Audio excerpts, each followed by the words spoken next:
बोले ये हाहाकार क्यों हो रहा है? बोले जब ब्रह्मा और विष्णु आपस में लड़ेंगे तो महाराज ऐसा लगता है जैसे प्रलय का समय एकत्रित हो गया, अब प्रलय होने वाली है महाराज, जब कोई नहीं बचा सकता, आप ही हैं जो वहां जाके इनको रोक सकते हैं और इस ब्रह्मांड में प्रलय होने से बचा सकते हैं। बोलो राधे राधे। तो अब देखो 22 पृष्ठ पे धर्मराय को हिकमत की दीनागत देखे हिकमत की ना नख रेखा से भग कर लीना।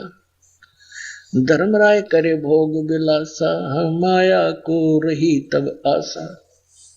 तीन पुत्र अष्टंगी जाए ब्रह्मा विष्णु शिव नाम धराए।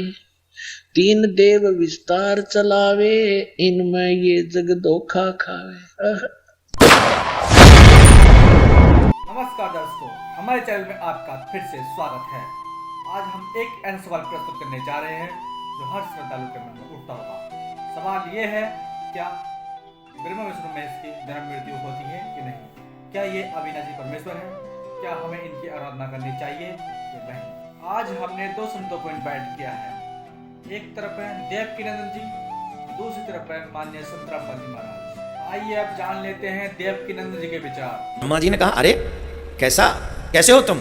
हम जगत पिता ब्रह्मा, हम तुम्हारे सामने खड़े हैं और तुम जो है सो हमको प्रणाम नहीं कर रहे हो। तो नारायण भगवान मुस्कुरा दिए।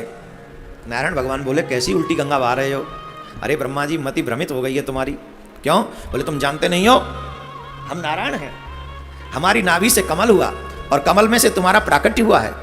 हमारी नाभि से तुम्हारा प्राकट्य हुआ और तुम चाहते हो कि हम तुम्हारा सम्मान करें, तो अपना सम्मान चाहते हो हमसे। अरे तुम आए हो, चलो ठीक है, तुमने सम्मान नहीं किया, हमने तुमसे कुछ नहीं कहा, उल्टी गंगा बहा रहे हो तुम, हमसे कह रहे हो कि हम तुम्हारा सम्मान करें। अरे ये कैसे संभव है? ब्रह्मा जी बोले मैं तुम्हारा पिता और नारायण बोले मैं तुम्हारा पिता। इस बात को लेकर एक दूसरे में विवाद छिड़ गया।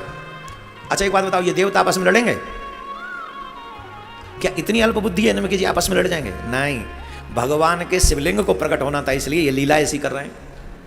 ऐसे होता है ना, वो दो भाई रामलीला में काम कर रहे हो और एक भाई जरा हट्टा कट्टा एकदम बढ़िया तंदुरुस्त था, उससे कह दिया तू रावण का रोल करेगा, और एक भाई थोड़ा बड़ा सुंदर सा था, क्यूट सा, उससे कहा भैया तू राम बनेगा। बोले हाँ भैया। अब दोनों भैया, एक राम बन गया एक रावण बन गया, रामलीला में अभिनय करने लगे। और जब रामलीला में अभिनय करने लगे तो वहाँ एक दूसरे को मारने की बातें, जल को थल कर दूँ, थल को जल कर दूँ, ले आऊँ उतार सितारों को, सुरमे की तरह पीस डालूं पृथ्वी और पहाड़ों को। रावण बोल रहा है, राम जी कह रहे मैं तुझे एक ही बाण से मार डालूंगा। हैं दोनों सगे भाई, लेकिन रामलीला में अभिनय कर रहे हैं, अभिनय में एक दूसरे को मारने की बात कर रहे हैं। और जैसे ही कपड़े उतारे, जैसे ही राम जी का रूप विश्राम दिया, रावण का रूप, फिर दोनों भाई एक ही थाली में भोजन कर रहे हैं। ये उदाहरण मैंने क्यों दिया? ये उदाहरण मैंने इसलिए दिया, हम सब के लिए भगवान ऐसी लीला करते हैं। कैसी? भगवान ब्रह्मा जी कह रहे मैं भगवान हूँ, मैं श्रेष्ठ हूँ। नारायण भगवान बोले मैं श्रेष्ठ हूँ, मेरी नाभि से तुम उत्पन्न हुए हो। तो ब्रह्मा जी को क्रोध आ गया। ब्रह्मा जी ने कहा अपने पार्षदों से, इनके पार्षद बहुत कम है, तुम बहुत अच्छे हो, चलो इनको देखो, इनसे जरा दो हाथ करो, पता चले कौन श्रेष्ठ है। तो ब्रह्मा जी के पार्षद झट से कूद पड़े नारायण भगवान के पार्षदों से लड़ने के लिए। इधर में नारायण भगवान के पार्षद भी टाल ठोक के तैयार हो गए। हमारे यहाँ जब लड़ते हैं तो पहले टाल ठोकते हैं कि आजा, हमसे बड़ा बलवान तू नहीं है, तू नहीं कि हम नहीं। तो भगवान नारायण के भी पार्षद एकदम तैयार हो गए लड़ने के लिए। और इधर में ब्रह्मा जी भी हंस पर सवार हुए और भगवान नारायण गरुड़ पर सवार होकर युद्ध करने के लिए पहुंच गए और दोनों में आपस में युद्ध होने लगा। अब जब ये ब्रह्मा और विष्णु दोनों आपस में युद्ध करने लगे तो शिवलोक में हाहाकार मच गया। शिव के दूतों ने भगवान भोलेनाथ से कहा, महाराज चाहिए, महाराज कृपा कीजिए। बोले ये हाहाकार क्यों हो रहा है? बोले जब ब्रह्मा और विष्णु आपस में लड़ेंगे तो महाराज ऐसा लगता है जैसे प्रलय का समय एकत्रित हो गया, अब प्रलय होने वाली है महाराज, जब कोई नहीं बचा सकता, आप ही हैं जो वहां जाके इनको रोक सकते हैं और इस ब्रह्मांड में प्रलय होने से बचा सकते हैं। बोलो राधे राधे। ऐसे नहीं, जोर से। अब तो महाराज भगवान कैलाशपति भी पहुंच गए, आकाश में छिपकर उस युद्ध की तैयारी देखने लगे कि भगवान विष्णु और ब्रह्मा जी आपस में लड़ रहे हैं। और जब लड़ रहे हैं, बड़ी सुंदर कथा है। देखो दूसरों की लड़ाई में तो वैसे भी आनंद आता है ना, आता है कि नहीं? हमने सोचा ये तो लड़ने के लिए तैयार हैं, अब क्या किया जाए। तो वहां पर एक अग्निस्तंभ प्रकट हुआ उन दोनों के बीच में, तेजोमय अग्निस्तंभ, अद्भुत चमकने वाला, जिसका तेज कोई सहन नहीं कर सके। एक स्तंभ मतलब शिवलिंग की तरह विशाल, ये पहला शिवलिंग है। बोले शिवलिंग महादेव की जय। ऐसे शिवलिंग महादेव का प्राकट्य हुआ और कितना बड़ा था। अब ये दूसरे एक दूसरे से लड़ने के लिए सामने आने चाहिए ना। अब सामने कैसे आए, बीच में तो वो है अग्निस्तंभ है। अभी कैसे, तो एक दूसरे से बातें कर रहे हैं, ठीक है हम लड़ेंगे, लेकिन पहले इनका पता लगाओ कि कहां से शुरू हो रहा है, कहां पे समाप्त हो रहा है। तो ब्रह्मा जी से पूछा तुम किधर जाओगे, ऊपर की तरफ कि नीचे की तरफ। भगवान ने, ब्रह्मा जी बोले हम, क्योंकि उनकी सवारी क्या है, हंस, तो हंस तो हमेशा ऊपर की तरफ उड़ेगा। तो ब्रह्मा जी ने स्वयं ने हंस रूप धारण किया, बोले हम इनका आदि देखने जा रहे हैं, हम इनका आदि देखेंगे। नारायण भगवान बोले ठीक है तो हम अंत देख के आते हैं। तो भगवान ने 12 रूप बना लिया वहां, बोले 12 भगवान की। नारायण भगवान 12 बनकर अंत देखने के लिए नीचे की तरफ गए, और वो आदि देखने के लिए ऊपर की तरफ हंस बनकर ब्रह्मा जी ऊपर उड़े। अब ब्रह्मा जी उड़ते गए उड़ते गए उड़ते गए, कहते हैं हजारों साल उड़ते गए ब्रह्मा जी ऊपर, पर आदि नहीं मिला। ऐसे ही भगवान नारायण अंततः उनका अंत देखने के लिए नीचे जाते गए जाते गए जाते गए, हजारों वर्ष में भी अंत नहीं मिला।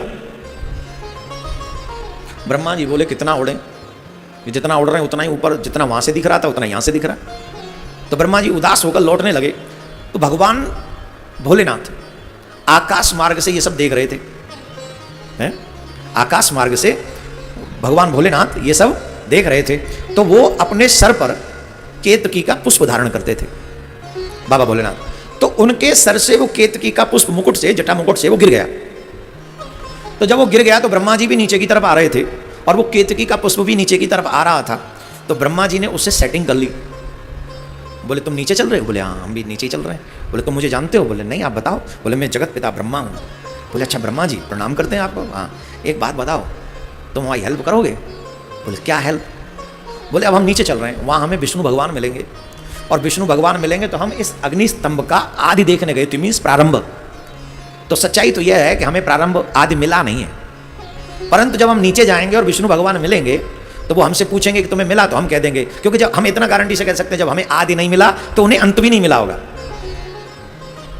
अगर हमें आदि नहीं मिला तो उन्हें अंत नहीं मिला है। तो जब उन्हें अंत नहीं मिला होगा तो हम जाके पूछेंगे तो वो कह देंगे हमें अंत नहीं मिला, और हम कह देंगे हमें आदि मिला है, हम झूठ बोल देंगे। तो हम फिर सर्वपूज्य देवता हो जाएंगे, उनसे बड़े हम हो जाएंगे, हमारा सम्मान बढ़ जाएगा। बस तुमको हल्की सी हेल्प कर देनी है हमारी। बोले क्या। बोले जब कोई वो पूछ ले, बाय द वे वो पूछ भी सकते हैं ना कि इसका गवाह कौन है, तो हम कह देंगे ये केतकी का पुष्प, मतलब केवड़ा का पुष्प, ये हमारा ये गवाह है, इसके आगे हम आदि देख कर आए, ये इससे पूछो। पर एक बात ध्यान रखना, अगर तुमने हमारी गवाही दे दी, हम जगत पिता हैं, हम तुम्हें क्या नहीं दे सकते, हम तुम्हें बहुत कुछ दे सकते हैं, जो कोई और तुम्हें नहीं दे पाएगा हम वो तुम्हें दे देंगे। बस तुम हमारी इसमें थोड़ी सी है मिलजुल के काम हो जाएगा। बोल ठीक। प्रलोभन में आ गया केतकी का पुष्प, केवड़ा का पुष्प। यहां पर एक छोटा सा मैसेज और दे दूं, झूठी गवाही देने पर अपराधी माने जाते हैं। वैसे संविधान में भी कानूनी तौर पर भी देखा जाए, अगर गवाही झूठी पाई जाए तो उसको दंड का अधिकारी है, और यहां पर भी दंड का अधिकारी है, और भगवान धर्मराज के यहां पर भी दंड का अधिकारी है। कभी भी किसी के झूठे कार्य में गवाही नहीं देनी चाहिए। आजकल पैसे के लिए कुछ भी कर लेते हैं लोग, पैसे के लिए कुछ भी। अरे भैया एक बात बताएं, मर के तुम्हारा पैसा तुम्हारा साथ नहीं देगा, तुम्हारा कर्म ही तुम्हारा साथ देगा। इसीलिए धर्म न दूसर सत्य समान, संभव हो सके तो सत्य का साथ दो, झूठ का साथ मत दो। जो झूठ का साथ देते हैं उनका गोविंदा नमो नमः होना कन्फर्म है। इस पूरी कथा को सुनो, केतकी के पुष्प को, तो आपको भी पता चल जाएगा। ब्रह्मा जी के प्रलोभन में आ गया, ये झूठी गवाही देने के लिए राजी हो गया। अब ये ऊपर से नीचे आए, उधर में नारायण भगवान भी बोले हमें तो अंत मिला ही नहीं। तो ब्रह्मा जी मुस्कुराने लगे। नारायण भगवान से पूछा क्यों नारायण देखा है अंत। बोले नहीं हमको अंत नहीं मिला, आप बताइए अपनी। बोले हम तो देखा है आदि। बोले आप आदि देखा है। बोले बिल्कुल देखा है, हमें तो आदि मिल गया। तो कोई गवाह है। बोले हाँ ये केतकी का पुष्प है, इसे पूछो। तो उस केवड़ा से पूछा हाँ भाई, संस्कृत में केवड़े के पुष्प को केतकी कहते हैं। बोले तुम क्या है, तुमने देखा। बोले हाँ हमारे आगे इन्होंने आदि देखा है। जैसे ही कहा आदि देखा है, तो भगवान नारायण ने कहा ठीक है भैया, जब तुम आदि देखा है, हम पे अंत मिला नहीं, तो अब आप हमसे बड़े देवता हो, लाओ भैया पूजा थाली लाओ, हम इनका पूजन करेंगे और हम इन्हें अपना बड़ा समझेंगे। ब्रह्मा जी को भगवान पूजा सामग्री लेकर नारायण भगवान ब्रह्मा जी का पूजन करने प्रारंभ करने ही वाले थे। इतने में ही उस अग्नि स्तंभ में से भगवान शंकर का प्रादुर्भाव हुआ। शंकर भगवान की हर हर महादेव, हर हर महादेव, हर हर महादेव। अग्नि स्तंभ में से शंकर भगवान प्रकट हो गए। वो ठहर जाओ नारायण, नारायण ठहरो, नारायण नारायण नारायण ठहरो, ब्रह्मा की पूजा मत करना, ये झूठ बोलते हैं। पंचमुखी ब्रह्मा थे। उसी समय भैरव को प्रकट किया और हाथ में तलवार दी भैरव के में, और तलवार दे के शंकर भगवान कह रहे हैं ये नारायण से अपनी पूजा करवाना चाहते थे ब्रह्मा।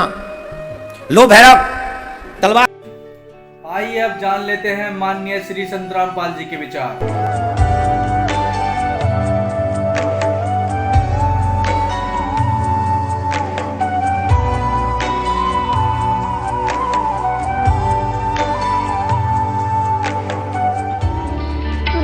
परमात्मा को पाने तथा उसका वास्तविक लाभ प्राप्त करने के लिए पवित्र बाइबल में प्रमाण है कि प्रभु ने मनुष्य को अपना ही स्वरूप बनाया। 6 दिन में सृष्टि रचकर 7वें दिन विश्राम किया। कुरान शरीफ में प्रमाण है कि हजरत मोहम्मद को खुदा स्वयं कह रहे हैं कि मैंने तुम्हें उस परमात्मा की महिमा बताने के लिए भेजा है। वो परमात्मा कबीर है जिसने 6 दिन में सृष्टि रची तथा 7वें दिन तख्त पर जा विराजा। उसकी खबर किसी बाखबर से पूछ कर तो देखो। कृपया अवश्य सुनिए जगत गुरु तत्वदर्शी संत रामपाल जी महाराज के अमृत वचन। एक को हिकमत की दीन अगर देखे हक हिकमत की ना नख रेखा से भग कर लीना। धर्मराय करे भोग विलासा माया को रही तब आशा। 3 पुत्र अष्टंगी जाए ब्रह्मा विष्णु शिव नाम धराए। 3 देव विस्तार चलावे इनमें ये जग धोखा खावे। दुर्गा को फिर गर्भ रहा कहते हैं धर्मराय किन्ने भोग विलासा माया को रही तब आशा। और 3 पुत्र अष्टंगी जाए ब्रह्मा विष्णु शिव नाम धराए। 3 पुत्र 3 देव विस्तार चलावे इनमें यो जग धोखा खावे। ये काल के तीनों पुत्र हैं श्री ब्रह्मा श्री विष्णु श्री शिव जी। और इन्हीं की पूजा में ये सारा संसार धोखा खा रहा है। पुरुष गम कैसे कोई पावे काल निरंजन जग भरमावे। 3 लोक अपने सुख दीन्या सुन निरंजन बासालीन्या। अलख निरंजन सुन ठिकाना ब्रह्मा विष्णु शिव भेद न जान्या। 3 देव सो उसको ध्यावे निरंजन का वो पार न पावे। अलख निरंजन बड़ा बटपारा 3 लोक जीव करे आहारा। बटपारा माने बड़ा ठग है ये 3 लोक के जीवों को खाता है। ब्रह्मा विष्णु महेश को भी पता नहीं वो कहाँ रहता है। और ब्रह्मा विष्णु महेश को भी खाता है। इनकी भी जन्म मृत्यु होती है। ब्रह्मा विष्णु शिव नहीं बचाए सकल खाए पुन दूर उड़ाए। तिनके सुत हैं तीनों देवा आंदर जीव करते हैं सेवा है। कबीर परमात्मा कहते हैं इस काल के और दुर्गा के ये 3 पुत्र हैं। ये तीनों देवता और ये अंधे ज्ञानहीन जीव इन्हीं की पूजा में लगे हुए हैं। अकाल पुरुष का हो नहीं चीना काल पाए सभी गए लीना। इस काल की पूजा ब्रह्म ब्रह्म करके सब करने लगे। अकाल जो काल नहीं है उसकी पूजा उसको किसी ने नहीं खोजा। 3 देव और असुर अवतारा ताको बजे सकल संसारा। गुण तीनों का ये विस्तारा धर्मदास में कहूँ पुकारा।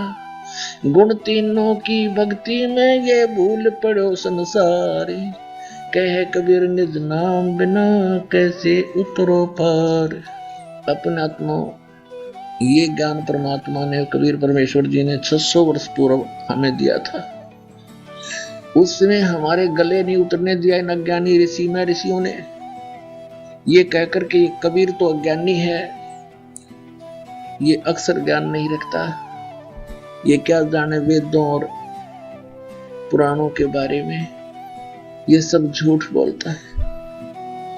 तो परमात्मा कहा करते निरंजन धन तेरा दरबार। निरंजन धन तेरा दरबार जहाँ पर तनिक न न्याय विचार। वैसा उड़ मुल मुल खासा गल मोतियों के आर।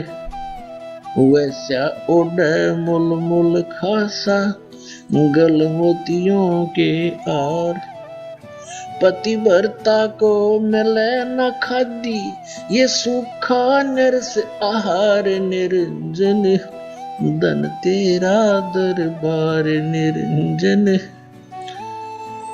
धन तेरा दरबार जहाँ पर तनिक न न्याय विचार। हेलो दोस्तों, अगर वीडियो अच्छी लगी हो तो वीडियो को लाइक करें और शेयर करें।